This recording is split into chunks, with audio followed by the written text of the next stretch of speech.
I left you guys for a week, and I was kind of hoping that nothing big would happen while I'm away doing a gig. I arrive back, and what do I see? A roster apocalypse. Hi, it's Heccu with another episode of HLTV Peek, a show in which we provide a short summary of all the important news that recently happened in the CSGO scene. Buckle up, cause this episode might be longer than the Navi vs Vitality Grand Final at Blast. Recently, there were so many roster changes, so in order to cover all of them, let's divide them into those that happened in Europe, NA, CIS, and Brazil. In Europe, the legacy organization Dignitas decided to withdraw from CS for the foreseeable future, and one of their ex-players, Heath, is already trialing for Fnatic. The Danes from Heroic bench refresh and signed Jabby from Copenhagen Flames as their fifth player. The German org Kavana decided to go international once again, so they brought back the Hungarian player Color and signed HS from Estonia and Matti from Lithuania. In North America, Evil Geniuses will now have Valence in charge of their CSGO division. Those of you who are interested in some behind-the-scenes drama, you should check out Evie's, their team's ex-assistant coach's interview, and also Stewie's response to it. Another big NA org, Liquid, bench shox and Adran, signed Daps as their new coach and announced Kinder as their stand-in for I Am Cologne. I finally have a good reason to wear this baby.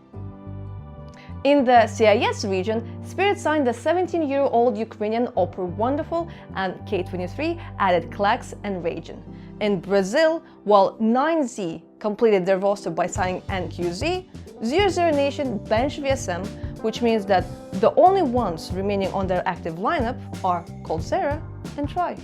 At the end of the previous week, Navi were crowned as the winners of the Blast Premier Spring Final. Besides switching Electronic to the IGLing role and having Sam Da-Young as a stand-in, they rolled over Vitality in the Grand Final, and by getting his 20th MVP, Simple now sits on top of all-time MVP winner list. On Monday, we found out which teams advanced from the conference and that will play in the next season of VPL. Those teams are MIBR, Endpoint, Eternal Fire, Outsiders, Heat, and For the Win. The last team, For the Win, made history for their country. They are the first Portuguese team to ever qualify for EPL, so I was really happy to find out that their fans actually met them at the airport. Tournament organizer Eliza has announced the ESL Masters Expo 2022. It's a 12-team event with a 200k prize pool that will take place in November in Finland. Probably the most important thing about this tournament is that it will grant a spot in the play-in stage of IM Katowice 2023.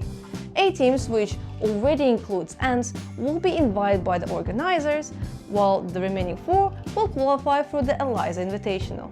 Besides all of the roster changes and the events, there was something else that happened last week, and it's pretty big for competitive CS. Valve reduced the effectiveness of the CT's silenced rifle. Yes, now M4A1S will have a 20, not a 25 bullet magazine, and the reserve ammunition switched from 75 to 80. Besides that, on Ancient they fixed some bugs, blocked or added positions, and reduced wallbang damage on the B side. On Inferno, they increased the bomb explosion damage, so make sure to keep in mind the bomb's position if you're saving on A. On Vertigo, they tried to fix the molly through the floor bug and also removed the position by the ramp corner. There were also some changes on Cache and Vineyard, but those you can check out on your own.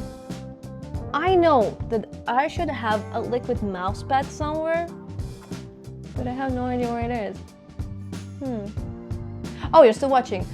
We're pretty much done with the news. If you want to know what shenanigans are happening in the CSGO scene, check out HLTV.org, or maybe just watch our recap videos.